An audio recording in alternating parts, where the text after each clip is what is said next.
I will always say, okay, you put out the single. What next? Right. You put out the album. All right, boo. What's next? Right. So now Torin Derek is here. I did House of Blues. That is great, magnificent, and wonderful. Do what next? What will be enough for you, though? I don't know. Can we talk? Yes, All let's right. talk about it. I put this dream away. Why? I didn't think I can do it. Why? Life.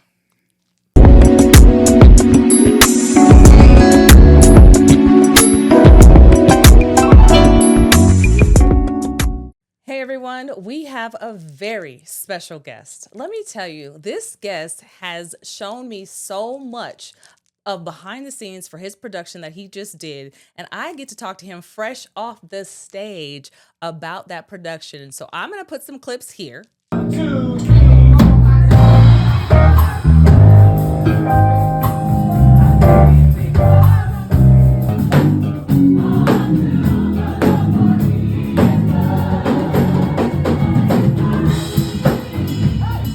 And you are going to be able to see all of what we did in the background of Torin and Friends for his first on-stage performance with the House of Blues, which was amazing. Gospel brunch that we just did yesterday for Easter. I'm going to make sure this gets out in time so you guys are fresh in the know of what Torin and Friends just went down and did. Thank you, Torin, for coming on the show.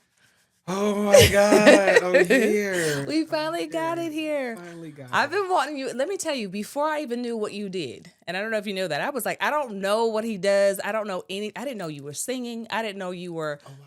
I didn't know anything you were doing. I just, your energy was. I was like, I want him on the show. Whatever he does, I just want to hear about it because his energy is amazing. So I'm glad you're here. Thank you. Thank you. I'm happy to be here. If I may, it's actually Torin Derek and Friends. Torin Derek and Friends. Yes, we won't forget that because I want you to be able to look him up properly. Yes. Torin Derek and Friends. Torin Derek and Friends, and it's Friends with a Z. Yes. Not an S. Yes. I'm happy to be here. I had no idea. I tell people all the time, you don't know how people look at you. You don't know who's looking at you. You don't know how they're looking at you. You don't know what they're looking at. All that I can say is I'm living out my authentic life. Mm-hmm. People may have questions, and that's fine. But who you see is who I am. This is just me. I'm really happy to be here. Yes. I mean, we got so much to unpack today, so we're gonna take time and get comfortable. Let's go. I hope you're comfortable because I'm uncomfortable. Let's go. Because okay, me seeing you on stage yesterday and that performance. First of all, let's just rewind back to I was behind the scenes for you, just watching you prepare for this show. The rehearsal, yes. The rehearsal was Absolutely. Me seeing the rehearsal, the energy you put in the rehearsal. I was like, well, I hope he saved some for the show.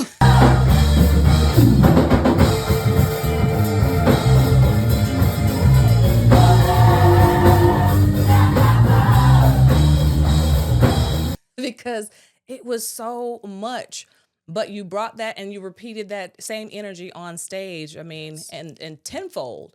And to get your entire friends group to be able to come along with you. And I know you were talking about having just 3 choir members to begin with. And let me go back because I feel like I'm telling somebody so much stuff because I know much more. But let me just preface it. Okay. You have a gospel choir. Oh my God. That you are a director of. Oh.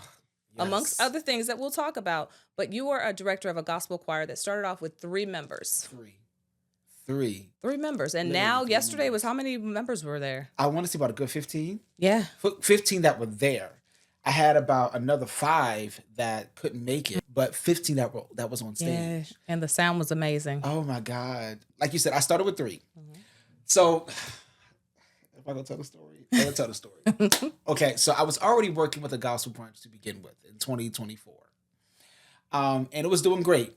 And the person I was working with, she had said, I wanted to craft this around you being the choir director. Not a problem. Me being as church as I am and coming from where I come from and the era that I come from, when we get on stage, we were taught, especially in church, when you get on stage, you get in the pulpit, you have to deliver. I don't care what's going on. You have to deliver. And in that gospel brunch, I did. I was the choir director of her choir at the time. And she got the choir members together. I trained. Did everything. No problem. By the time we got to the first show, I kicked in the second gear. I still have videos to this day. I kicked in the second gear. And, just the reviews came back, he is amazing. And I'm like, to God be the glory, because I'm literally doing this because this is who I am. Fast forward, I got a call from my uncle, Ken Young. We all love Ken Young. He said, nephew. I said, yes. He said, they need a choir for an event. Can you do it? I said, well, I don't have a choir. He said, figure it out. Click. I said, okay. So talked to my Aunt Terry. She was here. And she says, well, what did he say? So he said, figure it out. She said, okay, figure it out. I'm like, well, what the heck you want me to do? Tell me what to do. I called you for a reason. So I'm like, okay, all right. So I didn't want to pull from the choir members I was already directing in the gospel brunch at the time. So I said, Lord, what do I do? This conversation I had with Uncle Ken, happened in May of 2024. May, walk with me here. So I said, well, I got to tell the person I'm working with, what's happening, because I don't want her to hear that I'm starting a choir and her to think I'm doing something underhand, because that's not, I don't operate like that. Fast forward, July came, not to be super deep and super spiritual. The Spirit of the Lord said, tell her now. I said, okay. I prolonged it. The Lord told me to tell her now. And so I sent a text message, still have it to this day. And needless to say, it didn't go over well, unfortunately. It just did not go over well. I was being as 100% authentic and telling her, everything I told you is everything I told her. Literally. It just didn't go well. So I ended up parting ways. She fired me. That's spelled it right? Yes, fired me. Yes. Yeah. And I said, all right, Lord. Okay. And I started the choir for the event. Only for the event. Outdoor event. And I had about 9 or 12 people to say, I got you, no problem, cool. Called the first rehearsal. 3 people showed up. Okay. Chimney Branch, Rachel, and Anthony Ducksworth, their husband and wife. They came. I said, okay, all right, we can work. I had a soprano, alto, and tenor, that's all I need. Second rehearsal, same thing. Third rehearsal, same thing. I said, all right. I called some of my other friends the day of. I said, I need y'all to come and sing. I called my friend Aretha, my friend Yadashri, my good friend, my good friend Katrina Reese. I called them, and they said, okay, we got you. Them boogers came, and they barked. There you go. They barked, and TORIN DEREK started in 2024. I had the opportunity to sing at City Hall. Everything was going well. And then life happened. Life, when I say life happened, I mean life happened within a matter of 24 hours. I lost 2 jobs in 24 hours. I was crushed. 2025 was hell for me. I went through depression, didn't know I was in depression. In hindsight, I figured I was in depression. It was horrible. And then things took a turn. It went great. Towards the end of last year, I said to the Lord, I said, okay, all right, Lord, I want to start TORIN DEREK and Friends again. I've put it on pause long enough. I don't want this to be another thing that I started and never finished. And it's nothing more than a thought. That was a prayer. Within a week or two, I want to say a good week, I get a text message from Patty Pennington. She said, hey. I said, hey. I'm like, she want me to sing? Okay, I'm not thinking about nothing. She said, I want your choir to sing it at the House of Blues. I said, excuse me? Sure enough, she says, yes. They made a contract. I signed, and it was official November, December of 2025. And I originally had a date earlier in the year for Super Bowl. Didn't realize it was the date that got canceled because they don't do the brunch on that day. Got the date again for the 5th of April. And I didn't know, neither did she, that was Easter Sunday. Didn't know until like 2 weeks after that. And I forget who I was talking to. They said, you realize that was Easter? I said, nah, it's a week after that, because it's usually around my birthday, which is the following week. Yeah. Sure enough, that was Easter Sunday. I said, okay. Now I know the Lord showed me, I saw red. I knew we had to be in choir robes, and I saw red. I said, okay, we got to make this happen. And I got the call. And we rehearsed for 30 days straight, every single week. We rehearsed.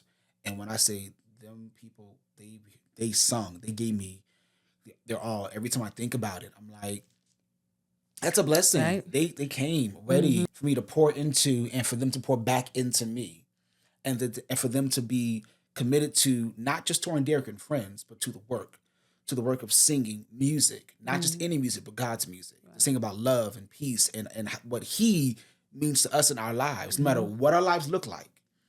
And they came together, and the outpour of love that they gave me, people were like really blessed just in rehearsal alone. And I'm like, God, what the freak is happening? Right. And they came, they sang down. They did. They did. And I can say that because I was there in the room to be able to hear that the sound ringing. And I was like, I feel the passion. I feel the compassion. I feel the love. I feel what they're doing in their voice. There. It was definitely there. It was so there. It was there. I love that you actually took it to the point to where you made it feel like there's a lot of people who could have chosen to go to church yesterday. And right now, for time's sake, was yesterday. They could have gone to church that day, but they came to this gospel brunch. True. And got the word like somehow. And that's what you did. That's what I felt like you did. I said, well, shoot, there's my church right here. This is my church. Well, Patty told me, she said, okay, we're going to church.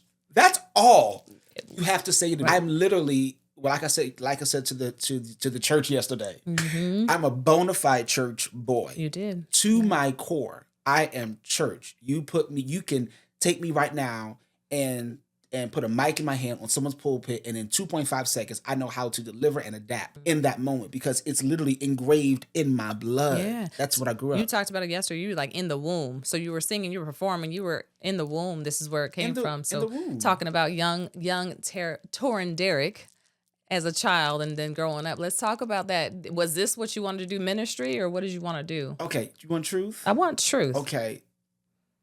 This Torin and that Torin were two complete... Night and day. And then still today, I'm still that little Torin. I was timid. Okay. When I say timid, I mean timid. And I don't have no other way to express. I was timid, like scary. The dark scared me. Grass scared me. Loud noises scared me. So I come from the era. I'm the last part of the last era that had the opportunity to actually be outside and inside, and we didn't really have electronics. Right. What I did have, I had a Walkman, cassette Walkman. And people don't know what cassettes are. I had a cassette Walkman. And I think our audience does. Our audience is with us still. Well, that's good. That's good. Audience is with us. And I have a bag with me right now. I always had a bag. And in the bag, that time was cassette tapes. Hezekiah Walker, Tremaine Hawkins Live, particularly that album. I popped that cassette tape. Vicki Winans, it was a best of. The Thomas Community Singers, Brandy, Whitney Houston. I had a Kirk Whalum album. I had cassette tapes. And you would see me at church when there was nothing going on in the corner with my earphones on. And I would just listen to music. And I was one of the few children that was in the mass choir, what we call the mass choir rehearsal. I knew all the songs. Yeah.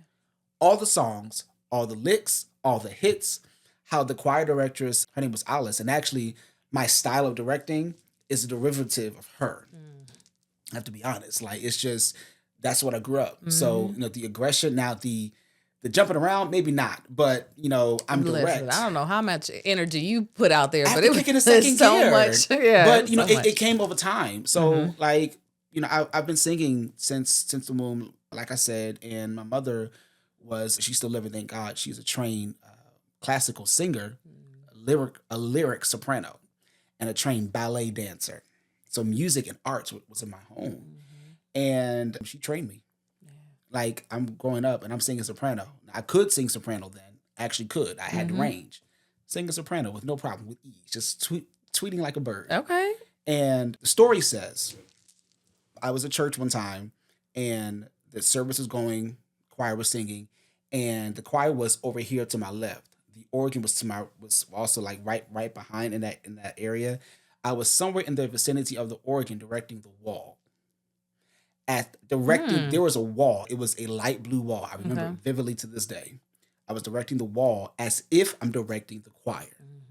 And the story goes like this. The head over Church of God in Christ, Commonwealth of Pennsylvania's music department, Kitty Parham. And she's a famous gospel singer, like dating back to Mahalia Jackson days. Saw me direct and asked my pastor, can he direct the state choir? Now, my pastor said no. And she said no because I was 5. Oh, okay. I mean, at the wall, I was hoping, I was 5. He said, I was no, I was he's not ready. 5. She said he's not ready, and it's too many wolves out there. And she was right. And later on in life, I began to direct, the children's choir and then the older choir, and then they would just push me out to direct. And again, I would adapt. So yeah. Yeah, absolutely. You definitely gave me, without even hearing the background story, I can definitely tell that it's ingrained in you. It's what you were born to do. And my question though was that this the high school touring, this is a, elementary. Now that's not grown. There's church kids, but I can't remember. Here's the thing, because I wasn't a church kid necessarily. When I went to school, it wasn't a group of church kids that just hung out. Everybody just hung out. I didn't know if they were church kids once they left school. Right? So there's the how you act at school and how you are at church, and you're in church all the time.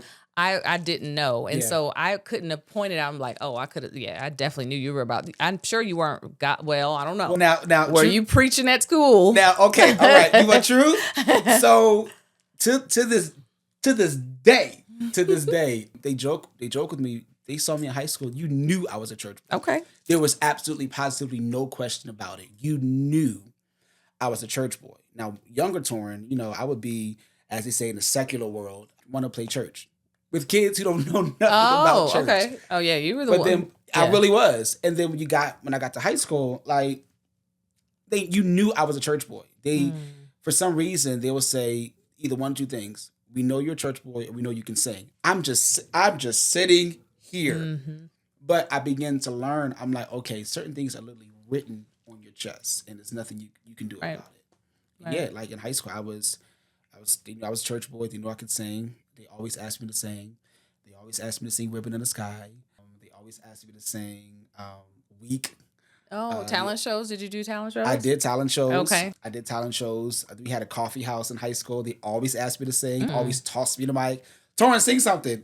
What? Yeah. Anything. Okay. Well, listen, they were the original people just to keep you inspired, I guess, in between. Whether you were going, I don't know if you were going to vocal lessons, church, and then you had school to be able to do something. So practicing your craft in school or any environment you could was an opportunity. I didn't get vocal lessons until I went to college. I went to college for music. Yeah. Outside of that, I had no vocal lessons outside of the church. And the church is a church back in those days. It really was a conservatory, like a music conservatory. Like you understood pitch. You didn't know what it was called, but you knew when you were flat. You knew when you were sharp. Oh, especially the director looked at you with that sharp face. Yeah, absolutely. You knew when you were wrong. You were like, oh, okay, wasn't the right key. Yes. Like you knew those things. You couldn't articulate it properly, but you knew, okay, something's not right. But, I didn't get formal training until I went to college. Yeah. Just being around a bunch of artists, me being in the background, behind the scenes, listening to your friends performing, they're like, nope, I can't hear that. And I don't know if it sounded, to me, I was like, that sounded good to me. I don't have an ear. Right. But to me, I was like, this. But they all, so you're around it enough, you know what to listen for. Same thing as you and the band. You having to come, and I want to talk about that too. You are is putting together the choir itself, and then now you got to gather your band. So this is your band for the day. This is not your band for the last 5 years, 10 years. I've seen some background. So how is that to be able to develop in that small bit of time, your band and the choir to get to this performance? Preparation. Yeah. So for the choir, by the time you saw the rehearsal, we had been rehearsing 4 weeks back to back. And I purposely rehearsed them without music. And I did it because it tunes the ear. So a lot of times when you sing, you have music behind you, and you should do this, you sing whatever key the person's playing at, which is good. That's great. But what happens when they are out of key? What happens when you don't have the keyboard player? How can you adapt? Which is how I was taught to sing. So I trained the choir for 4 weeks prior to the point you saw without music. All the songs you heard, I heard the key it was in. Okay, we're singing in this key. And we rehearsed. By the time you came, they were prepared. So I didn't have much to teach with them. They already knew. With the band, they already had the music prior to. So I had to talk the song out. Now, though I went to school for music, I'm completely out of practice of sight reading. I can't sight sing and sight read anymore. I'm completely out of practice. But I know what I'm looking at. And I don't have perfect pitch. I have relative pitch. So I can't hear a song or hear a melody and tell you that's C sharp, that's A flat, that's F sharp, that's B flat, that's E flat major. I can't tell you that. But what I can ask you, hey, what key is the song in? Okay, it's in C sharp. Okay, great, cool. And then I know, because music for me it's internal. So it's in the body. So I can feel when I'm out of key. I can feel when it's off pitch, even though I can't hear it. Sometimes I can't hear, because my sinuses or whatever. But I can feel when I'm off pitch. So when the band was playing, I'm like, hey, something's not right. What key you playing in? Or A flat? Oh, no. Raise that to C sharp. No. Or it should be like this. So I would sing it to them. And if you notice, I would sing different melodies. Give me boom, boom, boom, boom. I would sing all of that to them. And then they would catch it. Okay, is this what you want? And they would play it. Yes, that's what I want. And then pull back on this. So I will have to talk it through, which even in that, you have to have, in order to talk it through, you have to have at least some sort of foundation to music and how to articulate it and how to give it out in order for you to talk it through. If you don't have at least a foundation to understand those things, then it's hard to kind of talk through a song. So that's really what you saw. I'm gonna tell you, over these years though, you have learned it. That the craft, the ear, the tune, whatever you have, you worked it out. But I'm still learning. And that's what I'm saying. That performance was one of the things that I feel like is going to be a huge stepping stone to whatever next you want to do. But I want to get into that because, again, Torin Derek, as a kid who wanted to be a what? Okay, so as a child, I did want to do music. Okay. I didn't know that looked like ministry. I didn't know what it looked like. Okay, so now here we are. Music was always a thing. Music has always been the thing. It always been a thing that didn't stray from that. I met a lot of people who were like, I was going to play basketball and then I was going to do this and then I was going to, you were like, it's been music. So music has been your thing. You are in it now and you are at a point, even with whether you had hurdles last year in 2025 to get to, or 2024 to get to 2026 to have this opportunity for you. I'm knowing there's going to be so many more opportunities, but what are you looking to do? Is this recording, being in the studio and recording, touring, all of the above? What are you looking to do musically? Do your own thing, keep the choir? So definitely keep the choir. I don't know what it looks like, but what I do want to do, I do want to record. I've written music. I have music out there that I've written. I haven't sung it. I haven't recorded it. I'll say that. But I do want to record. I do want to get back into stage plays. I used to do stage plays in my 20s. We got some talking to do then, because that's where we're heading to next with this. I want to do that. I want to get back into that. I want Torin Derek and Friends specifically. I call it a community of singers, but I want it to be a place where people can come to gain strength through music. That's really what I want. We're gonna work. Right. We're gonna work because there's a level of excellence that we have to match. We can't come beneath it. We have to either match it or exceed it. Right. So that's ultimately what I want. All that it looks like, I don't know, and it's a day-by-day process. Yeah. But see, and I ask people questions like that. I want you to answer those questions, right? The more we put it out there, what we want to do, hopefully you're repeating it over and over again. Yes. You're going to talk to somebody else about that, and about what you want to do and just what do you want to do. But a lot of times you don't know what it looks like. True, I don't. But it's one of those things where I don't know what it looks like, and someone can be like, oh, okay, well, I can definitely see you, and I'm going to speak. I can definitely see you doing the tours. I can definitely see you being on, some BET awards show and having the choir there, being able to direct. And this is not whether it's not secular necessarily, because as you know, there's a lot of award show and events that you can do on TV that has, you have a choir, you have a choir behind a secular Let's go to work. person. Yeah, absolutely. Yeah. But that's the kind of stuff, because your energy and what I like too about you and what I really appreciate about you, I'm a stickler for professionalism. Yes. And when I don't see that in the industry and entertainment, it draws me back. It makes me like, oh, Same. yeah. Same. No, this is not what I want to do. Same. And this is from my show. This is from me in my day-to-day life. And what I've seen you showing up, and we talked about this at the very beginning of this interview, was how you show up. And for me to see you, and I'm like, I don't know what he does, but I'm interested in him. Because when we were seeing each other in the blue martinis and stuff, I didn't know. I had no clue. Nobody knew. I had never seen you on stage. I hadn't even seen you performing with your aunt. Yeah.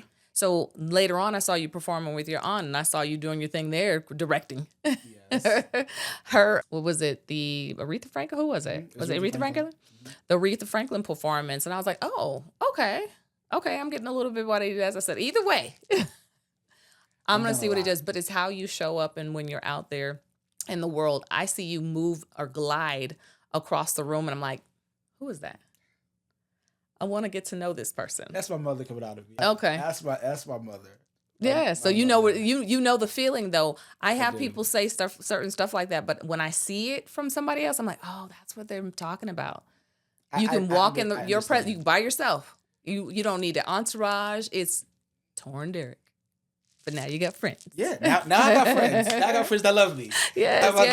That's what you said in the rehearsal. You like, you still love me? Yeah, You love me? y'all still love me? Y'all still love me Yeah. because you are pushing people to do the work. Yeah. But I love that, and that's going to go a long way as you start having other people a part of your team, and you build your choir. A choir can be, you have the people right now, the 15 so people that were available now might not be the same 15 that we're going to be able to go do every show, but you have the foundation of here's what it is, here's how it looks, and this is how I am. So if you come in, this is what to expect. Absolutely. The blueprint is there. We don't reinvent the wheel. It's here. You see it, either hit it or exceed it. You cannot come below it. Yeah. Because you've already. I mean, you're at the House of Blues. Well, that in itself, first of all, I got home and I couldn't stop crying. I would look at the video and burst into tears. Yes. And even now, I'm still on a high. I still have more footage to post. I'm still on a high. I was a House of Blues. Yeah. House of freaking Blues. You were. Can you believe that? Only thing I was missing was my mother. Yeah. She called me and I cried at mommy. I just did. Oh. I'm so proud of you, and I'm sure everyone looking at you is so proud of you. And to me, also, I feel like it's to be expected. Are you asking or telling me? I'm saying from my perspective, it's to be expected. But I think we take away, like, I don't know, we humble ourselves so much to where when something happens, you're just like, I can't believe, not me. Why not you? Truthfully, I'm kind of like smack dab in the middle, because where, like the Bible says, David said, I encourage myself, and I do. I think highly of myself, not cocky, but I think highly of myself. I know the gift God has given me. I know at this point, and now 38 next week, at this point, I know how He's given me the gift. I know the gift, but I know how He's given me the gift, and how that should be implemented into the world. I know that now. All I can say is this is just who I am. Yeah. That's legit. I don't know what's expected of me. I know God is real, and I know that His hand is in my life. That's all I know. Mm-hmm. All the details, I don't know. Others may say, and other people have said, like my good friend, Katrina, we got off the stage, she sang with me yesterday. She says, TORIN, this is where it belongs. Mm-hmm. I'm like, absolutely. Thank God, but I that's not something I would say. All right. Well, because we're humble. Well, and I want you to feel it though. I do. For me, feel like this. I belong here, and you got to say it enough until you really. Because like I said, the humble part is like, I don't want to go out there and feel like I deserve this. You're gonna say, I do deserve this. I mean, this is where I needed to be. Remember, you've been talking about this since you were a kid, and you just manifested. You manifested this since you were a kid, or you just spoke it into existence from then until now. So it makes sense. Now, if you were all over the place. Well, if I may, I actually forgot about this dream. I put this dream. Can we talk? Yes, right. Let's talk about it. I put this dream away. Why? I didn't think I can do it. Why? Life. What happened? Life. The people in life. Okay. I grew up in Philadelphia, born and raised. North Philadelphia, born and raised. That's where I turned 21 at. That's where I met people. That's where if I may, lost my virginity. That's where I found a portion of love. Mm-hmm. That's where I understood a little bit of me. But I didn't think I can do it. I was surrounded by music and people I thought they were great and magnificent and wonderful and glorious. They can sing and can do this and can do that. And I didn't see that. I couldn't do that. I can't run like that. I can't direct like that. I can't dance like that. I can't sing like that. My tone doesn't sound like that. I can't maneuver like that. I didn't think it was possible. One person told me the only thing you'll ever do is sing background for me. And that stuck with me. And that's where I stayed. That's where I stayed. Mm-hmm. I didn't think none of this possible. And even moving to Las Vegas, when the opportunity came for me to direct, because I kicked in the second gear to help my aunt, I still didn't think that this was possible. I just thought, I'll just direct someone's choir. That's not a problem. I think when stuff like that happens, thank you for sharing that portion, starting to open up about stuff like that. That still digs a little more. Let's talk. Thank you for digging up, because talk. here's the thing. This is about teaching moments. This is about how we got overcame certain things, or how we got past certain things. And this is what I want. This is what I really want about this show. Oh, let's go. And so I love that you open up about that. But I feel like it takes someone else sometimes to see something in us that we didn't see or we buried. So having your aunt, and to me, again, that's divine. Again, you've talked about faith so much. It's still, to me, on my side, the secular girl who, church stuff was a big thing in my life as I grew up. And then I was basically like, nah, I'm a secular girl. I don't know if that's a thing.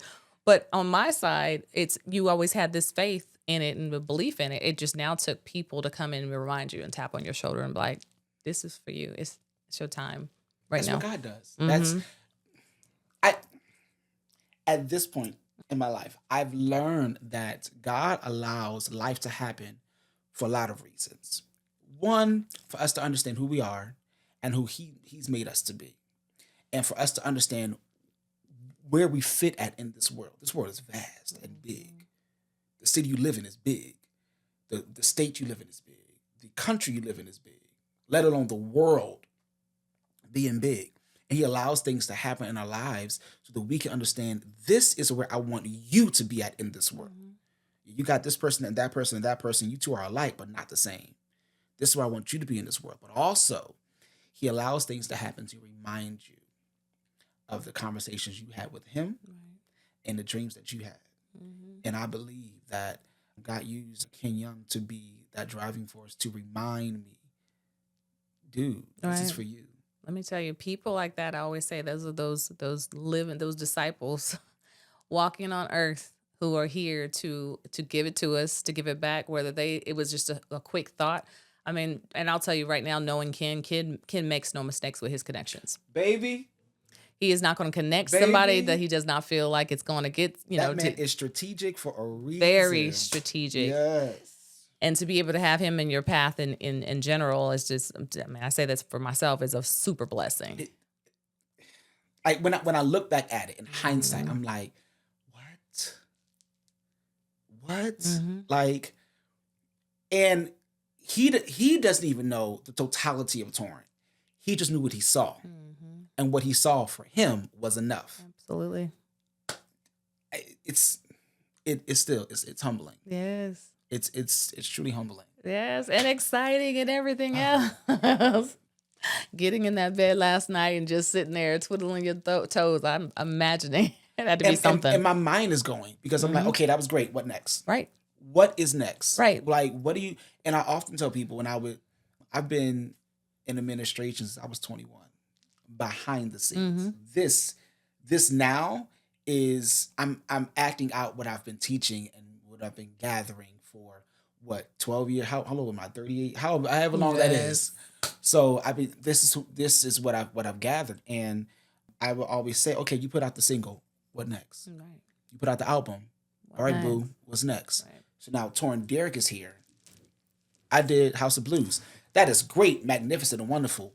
Dude, what next? Yeah. Let's plan. What will be enough for you though? I don't know. Okay. I really don't know. I'll say this. I'll be like Aretha Franklin. I'll do music until the day I die. Literally. I'll be in my deathbed trying to sing a melody. Yes, rocking to it. Yes. Yes. Music until the day I die. That is amazing. I'm waiting to hear. I'm waiting for it to hear that you are going on tour. I'm waiting for that. I would love that. Because, like you said, not letting off the gas. Here we are. You just came. You're fresh off stage. You're fresh off of it. You have content for it. Yes, you have the content right now. You still have that adrenaline and that spirit. One, this is not me telling you, but this is me telling you. Don't listen to nobody. Don't, it's that they come to you with some suggestions of what you need to do. Don't even listen to me. Here's the thing. They come with suggestions. It really is keep tuning in what you have been doing. There's no one else who is giving you something. Ken Young, let's say that Ken Young he's the patch through. It's something in him. It's called to call TORIN for that.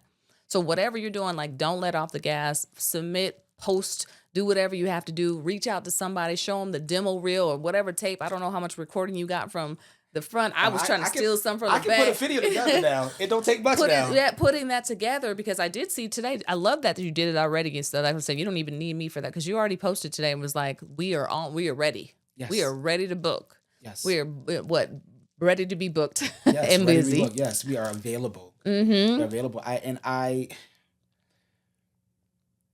I told the choir, I said, I don't know where this is going to go. Right. I don't know. What I do know is that we're going somewhere. Mm-hmm. I know what I felt at the top of this year. I felt a sense of excitement in my spirit. I don't know what that's leading to, but I felt a push. I felt like this is the second win, the second chance that I have to make something happen. I want TORIN Derek to leave something in this world. Not to say I'm leaving today and tomorrow, but I want me to leave something in this world, even something in this room. I want an impression to be made, not for a glory of mine. And it's cliche, but it's true. Not for any glory of mine, but to say, okay, that guy right there, oh, he has some positive energy. Mm-hmm. Oh, that's God right there. I legit want people to see God in me and see God in the choir and hear God in the music or when I speak, or like people to say, there's a light. I had someone text me, say there's a light that's shining from you. I don't know what that is, but I thank you. Right. I thank God that you were able to see that. Like, so I'm still on the path to like, okay, what's next? Okay, let's move. Right now in this year, I'm planning our official debut concert. So I need to find a place for that, and then find sponsors for that, and then get this. It's a lot. So I'm building that right now as we speak. Right, and so and your team for that, because there's a whole administration team. There's the choir. There's the band. Can I tell you a secret? Please, if you want to tell it, will it be a secret? It's me. You're everything. The team is me. Okay. Is it a lot? Yes. Can I do it? Yes.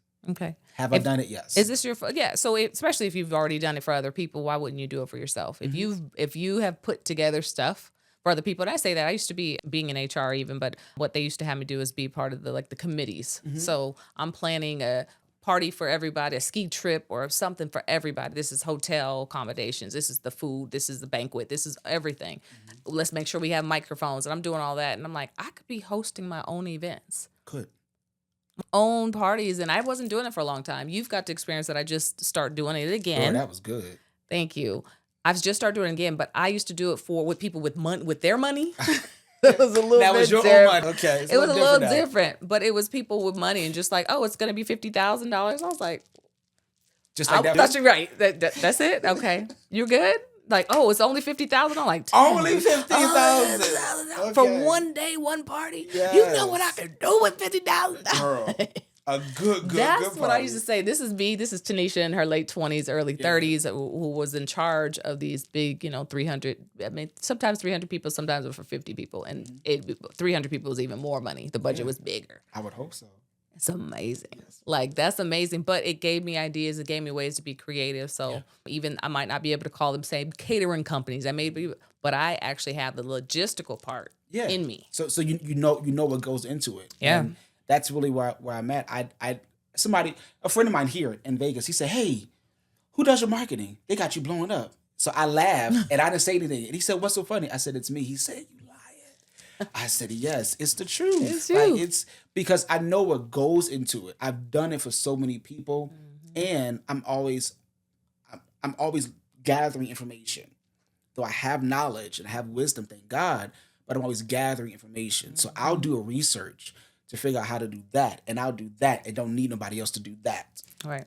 So Right. yeah, It keeps you busy as well. I mean, here's my thing. I want to be engaged and I want to know how to do everything. I do want though to make sure I get a team behind correct. me. But I for do. me, it's important to know all of the intricacies. Yes, My if you business fall. or whatever, you can jump back. You won't be like, I have no Absolutely. clue what's going on, even if it's just I need to just know what's going on. And now there's some, levels of people that they just because they're so busy.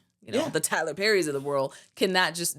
I'm sure he can figure it all out. He's done all the. I'm sure. He's done all the grunt work. I'm sure he has, a backup to the backup, and so that's the goal for me to get to. Yes. I'm sure you would want to get there too because if you think big, huge, I want to be here. I understand what happens down there, but I need to be at the top. I need to be at the top. This is the goal right here. That is definitely the goal. It doesn't mean that you won't humble yourself enough to come back down to the beginning, but knowing where you really want to go. And I think that's how we move forward. For me, it took me 4 years to get to the point where I even hired my first consultant because I was trying so hard to get to know how my business should be run. Right. That I didn't relinquish it. And then when I did it, I was like, why did I take so long? Mm-hmm. Ooh, if I would have did this 2 years ago, yes, I could have took at least one vacation. Actually, it took up to 6 years before I took a vacation. But I want to. A real solid vacation. I mean, me traveling is one thing, but a vacation where I'm not, hold on, and before this plane door closed. But I'm with you. I actually do want to relinquish that responsibility. The problem I've found over the years is that unless their person truly sent by God, they don't have the mindset that you do. They don't have the urgency that you do. So if this is the goal here, and you're like, okay, this has to be done, and you're like, these are the deadlines, and it needs to be at this level and at this right here, they don't catch your vision as you need them to, unless they're truly sent by God and they lock in. It's hard to get people to catch the vision and be at the level that you want them to be.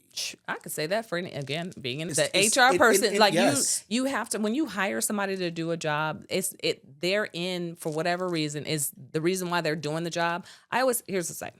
I hire people when I have people on board or I hire them on board or I say, let's do a project together and maybe all of us collaborating. Everyone putting in their stuff. You get something out of it. I get something out of it.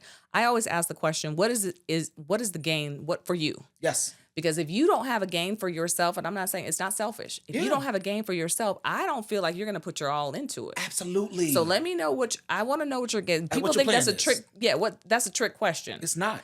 It's not. I need to know that you have something in here that you want to get out of this on the other side. If this is your calling, and like you said, that's the blessing side. But there's also that other side of it is like I want to learn I want to invest. I'm investing in this because I know it's going to take me. Now I'm like, okay, you can put your back into it. Yes, you are going. You have something that you want out of this, and it's at stake. It's not just you just believing in me. I'm going to tell you, it's not always enough. Appreciate it, but it's not right. Because when tough times get hard or something shifts in your life, and it will, what is it going to do to you, prepare you other than guilt? Yeah. To propel you. I love saying that word, but hate it at the same time because I mess up. Propel. What is it going to, I'm going to leave that word alone. Propel. To push you. Yeah, there we go. What is it in you that's going to push you to keep on driving to get the thing done? Yeah. Absolutely. And it can't just, and I'm going to tell you, I would tell somebody, it can't be because you just believe in me. I thank you. I appreciate you. I love that about you, but I need you to have something. Absolutely. It's funny you said that because I actually said it to the choir. The choir, I call it a community of singers, and it really is. They all sing in various places.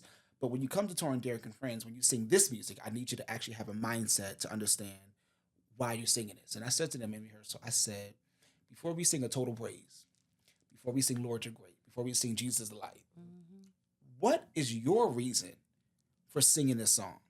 What is your point? You know, what story do you want to tell musically? What do you want to say? Because if you don't have a story to tell musically, then you're not fit to be here. You can't articulate this lyric as you need to with soul and passion. If you just hear just singing the melody, boo boo kitty. You want them to perform it. I You want them to I want you feel to it. embody Yeah. embody every single lyric of that song, so that whatever you're projecting from you, the people in the audience can feel that. And it's the same thing in business. You know, if you come here, you know, to do anything, whatever, be an administrative, write a contract. What is your reasoning behind this? What is your overall thought pattern behind this? If you don't have a thought pattern behind this, if you don't have a reason, you don't have a passion behind this, you can't Right. do this at a level of excellence. These are nuggets for not just, I mean, you have your choir, I have HR business, I have other It's just things in that I'm doing. business. It's just in businesses alone. So I think Absolutely. I love these nuggets that we're sharing here today, because I feel like everyone, this is like that 101 type of stuff. The stuff that, and here's the thing, it's not 101. It should be 101, but it's stuff you don't learn until later on when you're in it. Because at the beginning Yes. too, you're just like, you have somebody wanting to help you, like, oh my God, thank you. Meanwhile, they don't have the same, and Yeah. honestly, it goes to music, business, even relationship and life. Yeah. Like, you know, I've found love. Congratulations. That's amazing. The smile alone tells me. Oh my God, I Yeah. but that felt good. That felt good. That felt real good. But like, I had to think about it. Okay, why are you here? What do you want from me? Yeah. You just want to see me smile? Okay. You want to see my heart be glad? You feel like you can pour into me? Love, true love, unconditional. You want to make sure that I'm satisfied before you're satisfied. Okay, now we can talk. Now we can talk. Because if you don't see us together like this, not just together like here, if you don't see us together like this, and if you don't see us willing to understand each other and communicate with each other, why are we doing this? Right. So that concept goes to everything. Yeah, especially at the stage in our lives right now that we're at. I mean, at any stage is that, but I think there is definitely an experimental get to know who you are, but we still want to date in our early late, Child. 20s, and 20s, my savior. we kind of experiment more. And there's a point, and you're there too. There's a point where you're like, I've had enough experience.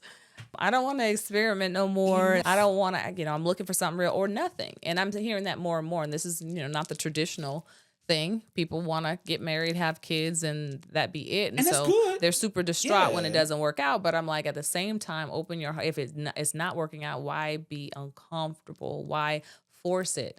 If it's not something that, and I'm not saying relationships are easy. Relationships are going to be complex. Life is hard. First of all, life in itself and everything that comes along with it is hard, difficult. But what's your why? Yeah. Like, why do you want to live? Yeah. What do you want to live for? And I think, well, a lot of times we're looking for that, because I think that's a big thing too. You're wondering. You're like, what am I here for? Like, what's the purpose? And we try to find purpose in stuff again, In other in other things. things, and other Yes. people. That's because that's what we know. We don't know to look inward. Like you gotta. Unless you're taught that early on, I don't know. There could be someone out there, like my Could mother be. taught me that early, and my father God taught me bless on. you. There's somebody said, you're right. Yes. I However, lived in the trial and error life, and I Same. figured it out, and I figured out Same. it. Had to figure it out more than once, because I was just that person. in a hard way. Yes. In a hard way. I had to figure it out all ways, because I didn't have someone just being like, here's a blueprint. Yeah. So what you should do. Here's what you should walk away. wish Here we- are the signs. Like, here's the thing. And I said this. I wrote a poem about it. I said, if somebody were to hold up a sign and say, I'm just here. Baby. Wait, I'm meeting you, right? Okay. Me and you about this. We start talking about to Okay. start dating, and you're holding a sign, and your sign says, I'm just here for a short time. I'm Oh. not for a good time.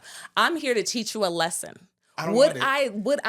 would I, though, here's the thing. Okay. I'm looking at you, like everything about you. I'm Yeah. like, but he smell good, but he look good. Yeah, but your sure. sign boldly says, Right here. I am going to take you through a lesson, and I'm not You going don't to see stay.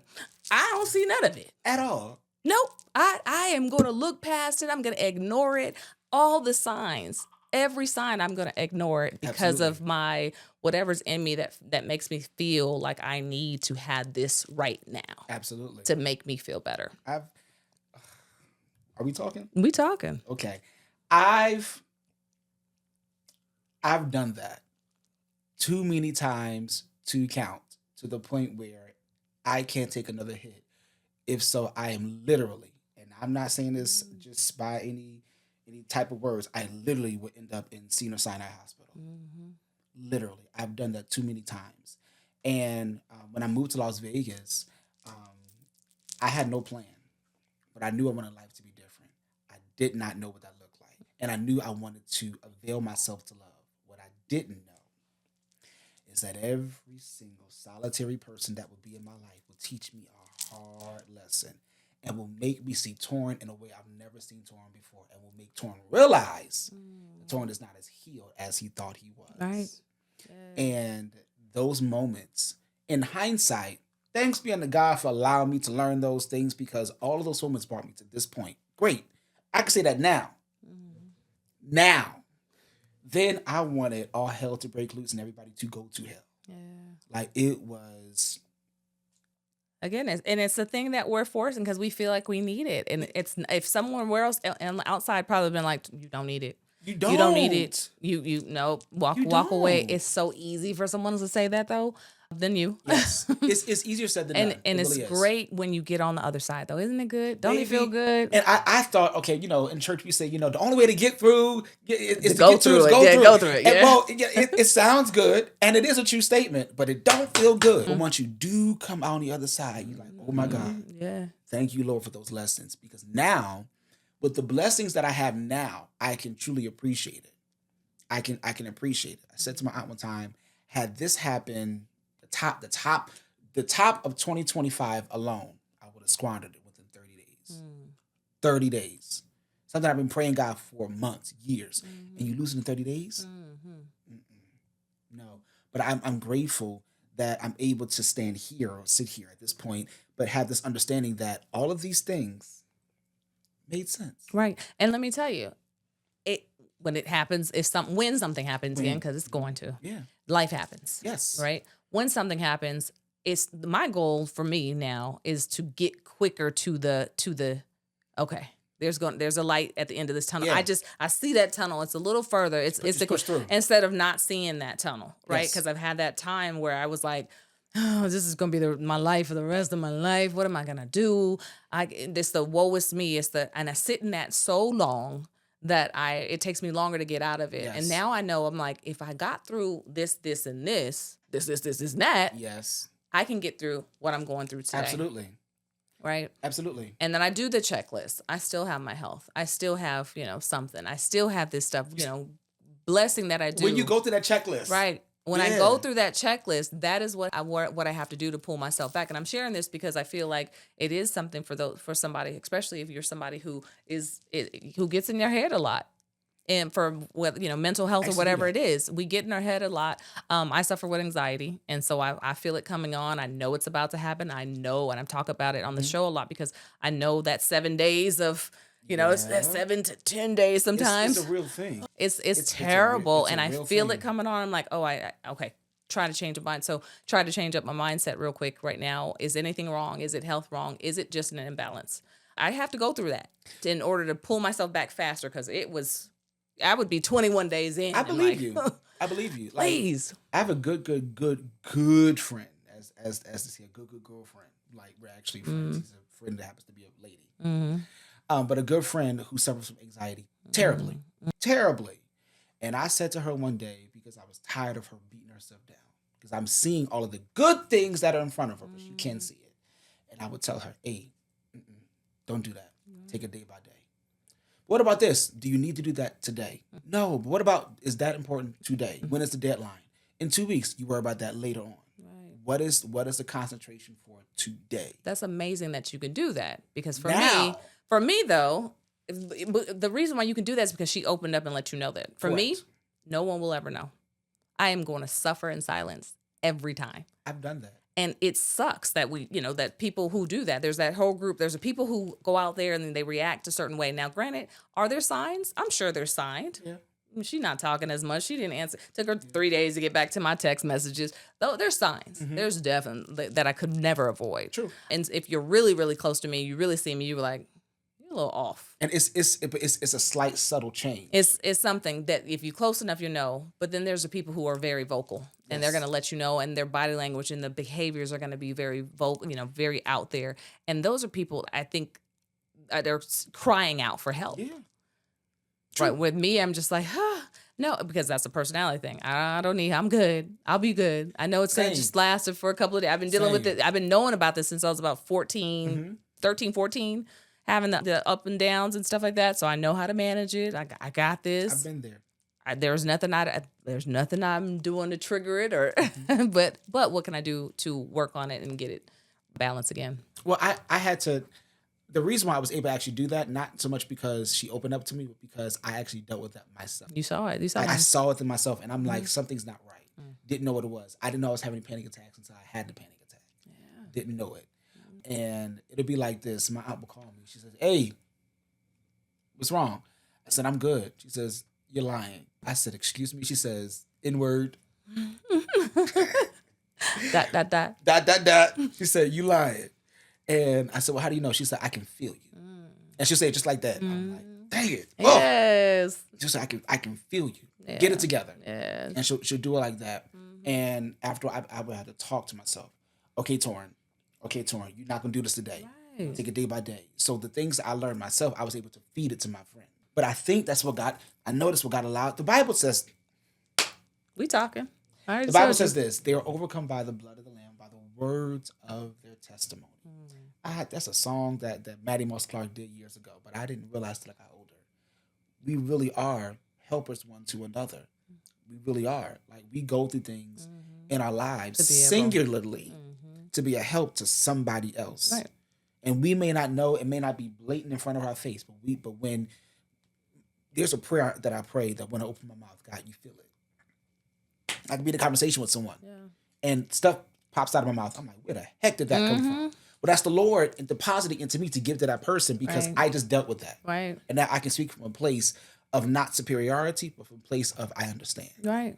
And I mean, and when we're praying, because I am a praying person, when we're praying and we're saying, Lord, get me through this. If you get me through this, right, I will just do it. But what he's saying, I need to get you through this so you can serve. So when we were talking about us struggling to figure out what is my purpose in life. So, right, we're going to get back on that one. Okay. So what that purpose is, we're already connecting those dots in this conversation. Yeah. Right? What the purpose in life is going to come by way of your trials, your errors, your learning curves, life will teach you. The life will definitely teach you. But then if you take it and you actually use that, and there's some people who will go through things and they're not able to. Maybe they're super introverts and they're like, "Oh, I'm not going to go out there and start preaching to people. I'm not going to go out there to start, I don't want to." But it's when it happens to you, when it's on your front door, if you will, or on your lap, and you're like, "Oh, wait, I'm comfortable talking to this person. I'm comfortable with sharing this story." Because there's some people who are like, "No, I'm embarrassed. I never went through the embarrassed phase, more so than the." I don't know if you call it embarrassed, but I'm supposed to, here's the thing. Being a teen parent, all this stuff, I put all this stuff on myself in my head. Right? It's my fault. Let's talk. Let's have the conversation. It's my fault. So therefore, if I start complaining about having stressors and anxiety, things like that, and after being a surrogate and having postpartum depression, if I talked about this, or me being married and getting divorced when my husband and my ex-husband at the time and my mother were both against it, I was like, I can't tell nobody what I'm going through because they're going to be like, well, shoot, if you still had your husband, if you didn't have all them kids, so I was just like, okay. So that means nobody, whether people who have no kids and never been married, they don't have this. Am I the only one who's had this problem because I had a husband, because I had kids? But here's the thing. I struggle with that tremendously. I grew up in a home. My mother is a bona fide evangelist. Pentecostal, stone cold, drag down, knockout evangelist. But she's very much real. Like like all the young girls in my church will come to her about real stuff. Real lady stuff about their boyfriends and sexual things and what not to do, how to get married, how to do this, what to do. My mother's real, but she was the evangelist. Father's a deacon. In my church, there is a mold that you had to be. And I struggle with that. Like, what is the mold that I need to be? They'll say, well, you got to do this, you got to do that, you got to look like this, you got to look like that. You can't wear this. You can't wear this shade of black. You can't wear this pattern. You can't sing like that. You can't dance like, you can't direct like that. You can't scream. It was all of you can'ts and you can'ts. You can't. So I'm like, okay, all right, where do I fit? What is the painting that I'm supposed to look at and emulate? What is it? Couldn't find it. Couldn't find it. So all of my 20s, it's like this. Yeah. All of my 20s. And even the early part of my 30s before I moved to Las Vegas was like, I got to a point. It was a slow process that I said, I'm going to say it like this. Freak everybody. Yeah. Oh, yeah. I did. We all need to get, I'm telling you, we all need to get that part. I thought it was going to happen later on in my 50s. I'm happy it happened before. Because people like, when you get, it's a good feeling. It's a good feeling, but it took, what did it take though? And let's talk about that though, because we can talk about it. But it took something in us to say no more. Whatever that was, whatever that push was to say, I'm not gonna listen to anybody else anymore. I'm gonna just do everything I have to do. It took me having to figure stuff out by myself. And when I figured it out, when I looked left, I looked right, and did nobody help me because again, I'm embarrassed or I couldn't tell them. Yep. And I figured it out. I was like, wait, I've been figuring this out for all along, a while by myself. All along. So I didn't need your approval.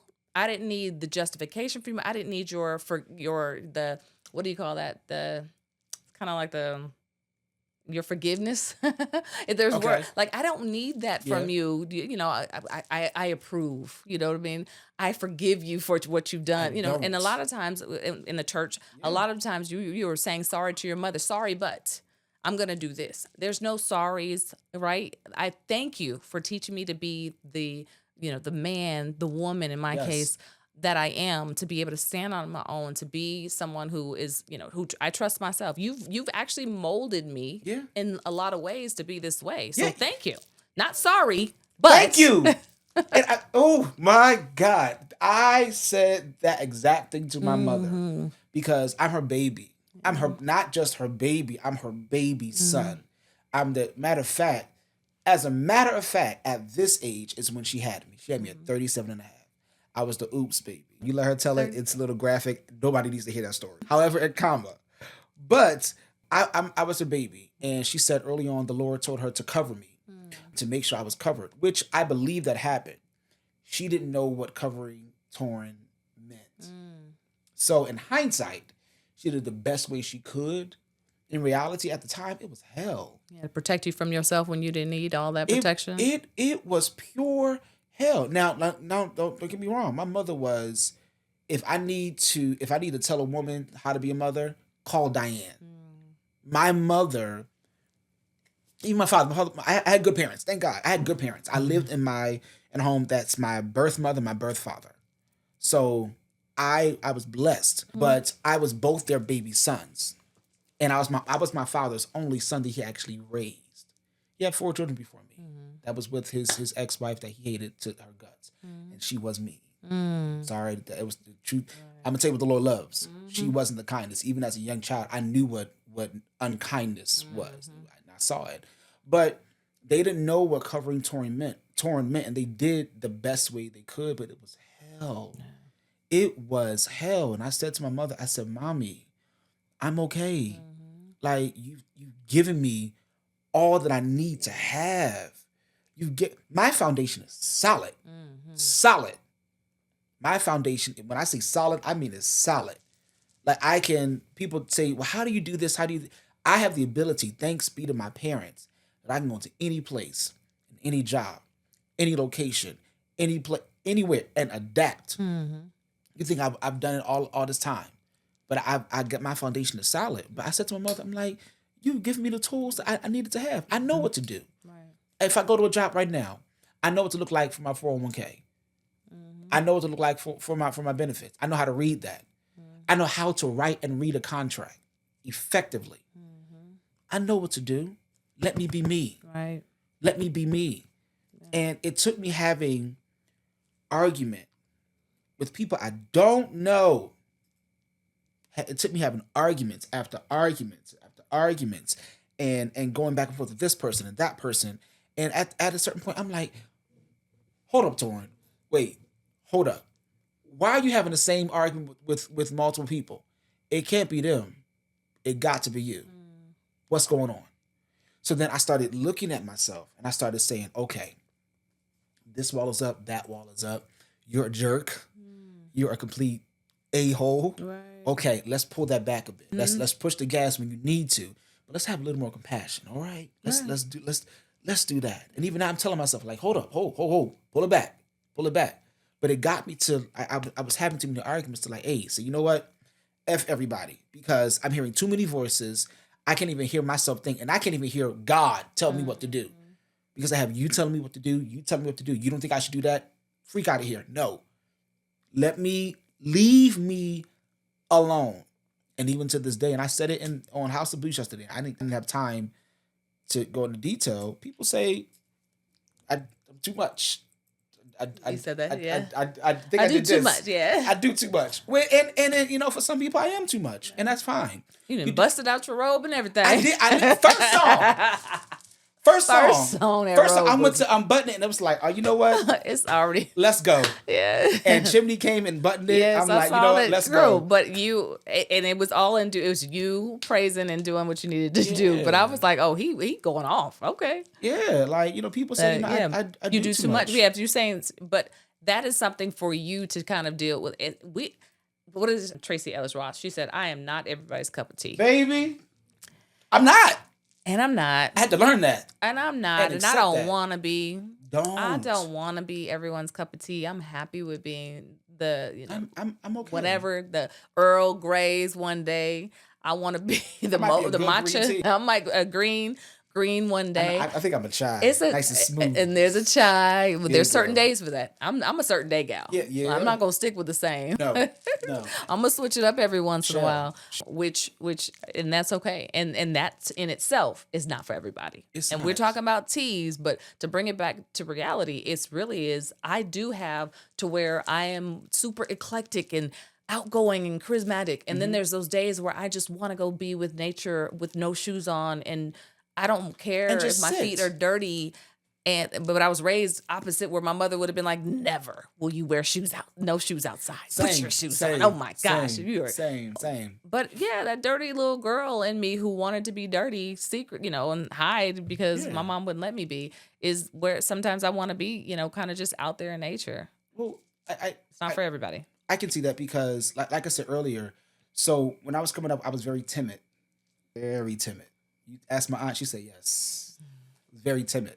When I had older brothers, they always fought for me, but I was very timid. I was a short, fat kid with asthma, is what I said, and I actually did. I actually was.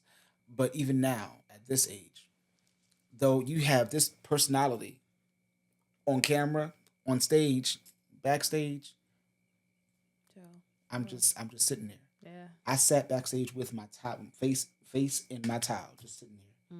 I'm laughing and I'm connecting with people, but I'm like, I'm not a phone person. You won't catch me on the phone. You call me on the phone, hey, how you doing? What do you want? Quick, yeah. What do you want? And easy. Or like, you know, if I'm in business, I'm a bottom line guy. What do you want? Do not waste my time because my time is valuable. When I get home, sometimes literally I will walk in the house with the TV not on. Oh God. Light some incense, open up the blinds, and sit. Let me tell you, this is the show here, so I can do what I want to do, right? In the studio I want to do. I light my candles. I don't listen to TV. If I watch, the TV's on, but it's no sound. Roku is just sitting, and you got the Roku just the Roku, the screen, the city screen. It's just there. Yes. So for me, it really is. I like visual. I'm a visual gal, so I like to watch the visuals. But the sound all the time, I feel like it's always somebody feeding something to me and information to me, and I don't get time to do the downloads of what I'm supposed to be listening to. And so in that same light, I listen to, you know, kind of sit in my own time. I like going to sit in my own closet and just being in my closet. Oh yeah, that's fun. I used to do that. I have some lights in there now and everything. Like I sit on the floor. Yeah, I sit on the floor. I sit on the floor in the closet and I just sit there and I'm like, and here's the thing, I can sit anywhere in this whole entire house and no one's going to be there.